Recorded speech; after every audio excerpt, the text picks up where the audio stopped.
There have been a lot of conversations about how to help the homeless, from access to housing vouchers to that new Gateway Center. Yeah, these have been going on for years, and one Albuquerque neighborhood has been pushing to get their own center up and running. Joy Wang has been following this story for several years now. Joy, you're live in the studio with this exciting update.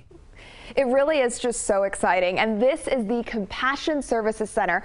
Before we show you what it looks like inside, though, first a walk down memory lane at 3 years of hard work, all thanks to Pastor Joanne Landry, who never gave up on her neighborhood or her friends. This empty lot across the street from the Interfaith Bible Center was like a graveyard. It was an ugly parking lot. But Trumbull neighborhood's Pastor Joanne Landry had big plans. Our councilman was able to get us a modular with APS, a portable classroom that would soon become the Compassion Services Center. Well, not soon enough. The permit process took so long. I went through 2 architects and 4 engineers until we finally was able to get our permit. I remember I'd go down to the city with my victory music on, and I'm like, today's is gonna be the day.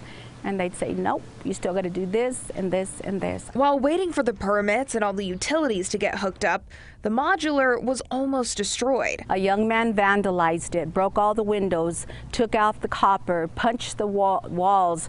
I mean, it cost me $15,000 of our own personal money here with our church to get it to where it's at now. But she didn't do it alone, hiring people in our homeless community who wanted this to happen. They came through and they helped me put the windows in, they helped me fix the walls, they helped me clean it up.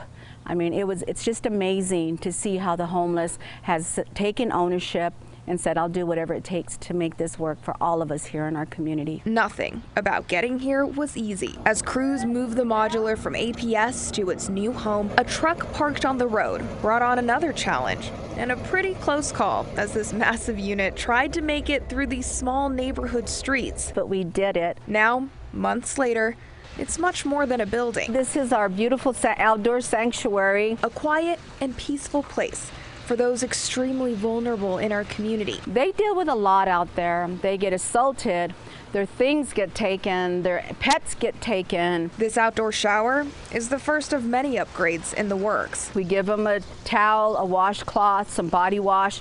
We're out here on site so they can feel really safe. We had a lady yesterday that said she hadn't showered in 3.5 months.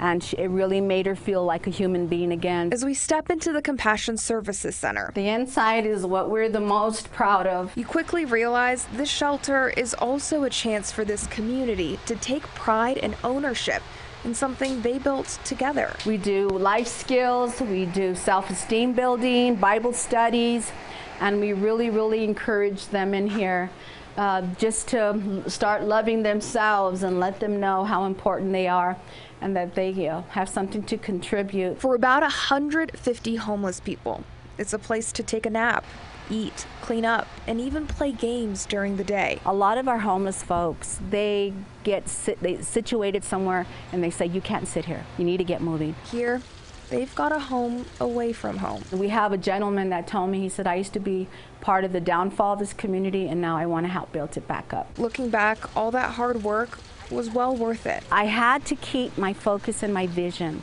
on this outcome because I knew these folks needed us. They weren't just homeless people, they were my friends and family now. As for how the neighborhood is doing, look around you. Do you see tents? Do you see the homeless here? They're not. We have asked all of our homeless folks to also respect the neighborhood, and they have done a beautiful job. You know, for years, Pastor Landry would text me saying things like, it's about to happen, I'll tell you. And then things would just keep getting pushed back. Oh, man. Well, this is what happens when you have a reporter in the same market for several years, able to stay on top of it. Keeping in touch. Right. I went through like my archives on my phone to find some of that video, including, you know, when the modular showed up, because I'd been following this for so long. I love and that. It's really cool to just see a community that saw a problem, and instead of maybe just complaining about it all the time, they were like, let's do something together instead. And it's really shown to make a difference. Love that. Well, thanks so much, Joy.